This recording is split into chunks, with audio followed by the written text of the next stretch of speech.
Hello and welcome back to the railway. We've got the English Electric Type 3 back there with some Pullman coaches. Once we've got her back onto the passing loop, we're going to have a look at a few point motors. We're going to bring her across points number 9. Now she was model number R751, and in this livery she was only available between 1966 and 67. Smooth me through there, and then we'll bring her gently to a stop. Whilst we do have access to the passing loop from the inside line there, it mainly serves the outside line. Gently back now, and then once we've brought her safely to a stop, we're going to move the M7 out of the station, but firstly we're going to swap the coaches.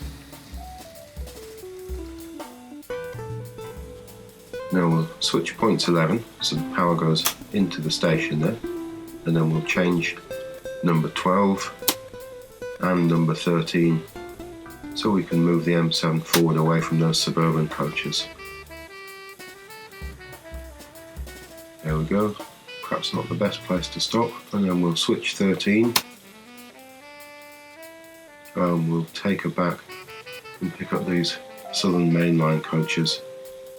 I think we have those. Look at that, smoothly away, really effortless this. Onto the inside line, and then we'll switch points 11 behind them. The M7 in this black livery was only available between 1967 and 1970 as model R754. Now we're approaching points 7 here, and these have been causing me a problem last week and this week, so I haven't really filmed as much video as I'd like to. I spent quite some time trying to get points number 7 to behave. If you look here, they're just misfiring on one of the points, and it's cost me lots of time. So in the end, I had to take the point motor out. I didn't know whether it was the point, and we cleaned up the switch, and we'll just have a look at what happened there. Out comes the point motor. Fortunately, once the point motor was out, it seemed that the point itself was operating nice and smoothly. So that was a relief, because to take that out would have been a great deal of work. And the point motor itself appears to be sliding really nicely when you move the pin in and outwards. Here we've got the point motor that's been causing us a problem, and we've got it wired up to this spare switch and then taking a feed directly from the layout from the capacitor discharge unit. So we'll just throw the switch and see what happens. So we've got quite a nice throw that way, quite a nice punch to that. But on the return, that's very weak and feeble on the return. So I think that's what's causing us the problem there. And again, a nice punch that way. But when we return it, yeah, very weak and feeble. I think we'll open the switch, see what's inside, see if there's anything visually wrong. So we'll just go pop off the back and see it's covered in paint. So these are got to be 40 years old, I suppose. Maybe slightly less because this is a Hornby one rather than a Triang one. I'll just pop off the back and have a look. Here we can see the coil. And that moves quite freely.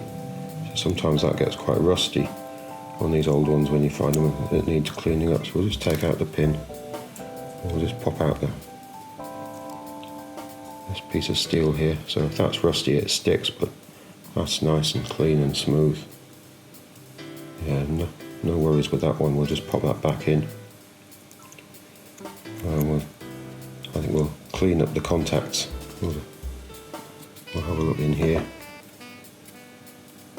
We'll just give them a clean up and see if that improves things.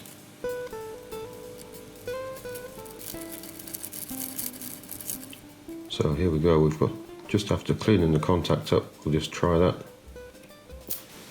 And that's quite a positive throw in that direction, and very positive in the other. So you've got a huge improvement just by cleaning up those old contacts.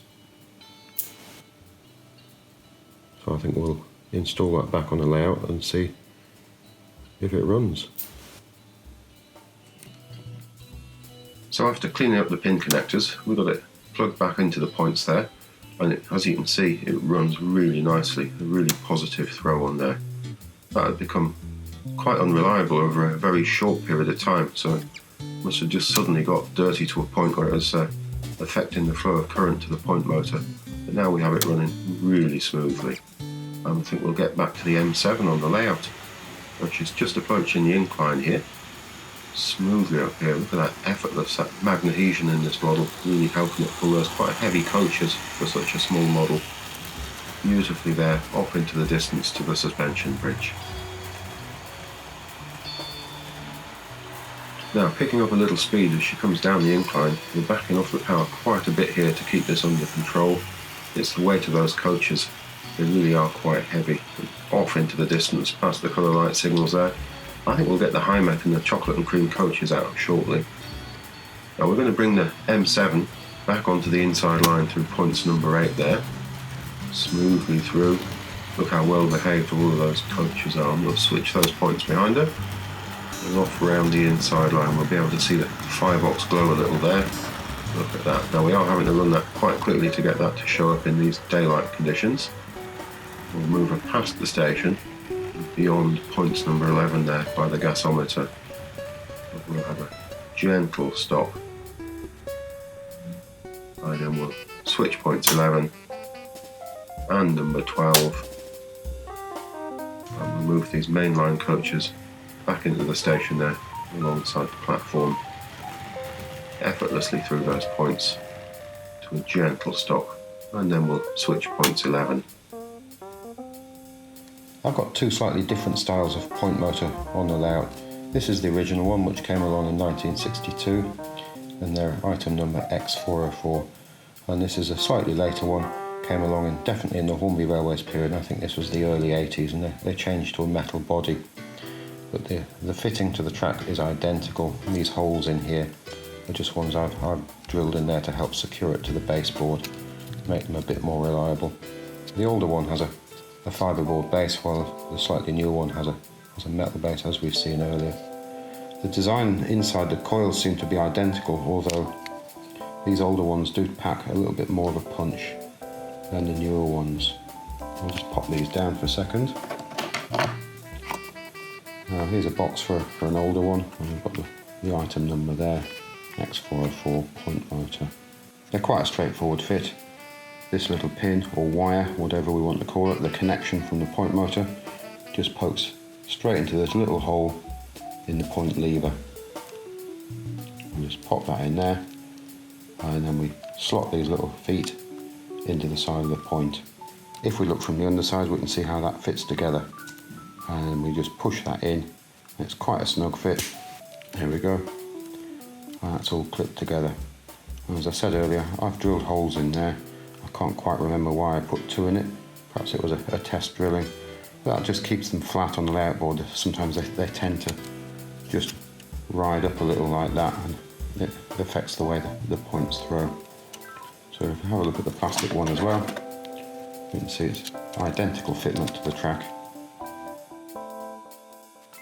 To operate the electric point motors, you could have used one of Triangle Railway's lever frame switches. It's the black switch, it's RT44, and it came in a box along with the appropriate leads, and here it says electric points. So you would have just got the switch and the leads in this box only. And again, because we've got this yellow on the side here and the TT symbols here, this could have been used for along with the TT range too.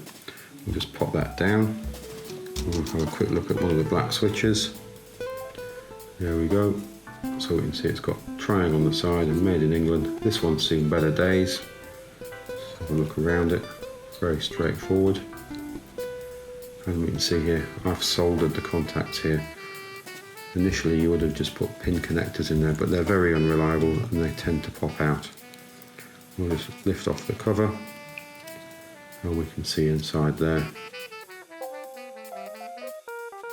As the lever frame became available in the mid-50s, so did the lever frame base. You can see here it says Triang RT144, made in England. So it's a simple plastic moulding, and it's just designed to mount 6 lever frames on. A very simple device. You could just stand multiples of these side by side. Indeed, I've got a number of these already on the layout in use. The box they came in simply said RT144 6 lever frame base. Now I don't know whether there was 6 in the box or whether it just refers to the fact you can get 6 on the base. When I got this box it just had the 3 in it. We've got page 29 of the 1970 catalogue here. This was the year System 6 track was introduced. And we can see at the bottom of the page we've got universal accessories. So it looks like the System 6 points were designed to take advantage of the earlier point motor designed back in 1962 for the Super 4 track.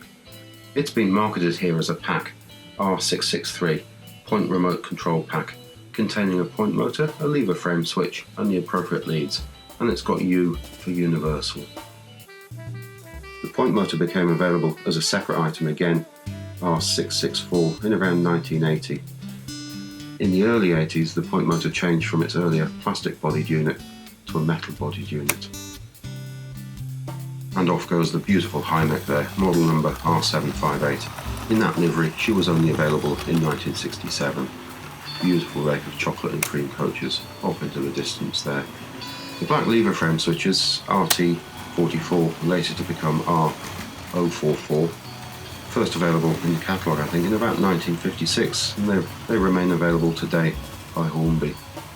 The lever frame bases, again, first available in around 1956, they seem to disappear from the catalogue by the mid-1970s. Now I think I'm going to leave you this week with page 16 and 17 of the 1962 catalogue, the year the point motors first became available, along with the Super 4 track. Thank you very much for watching. Goodbye now.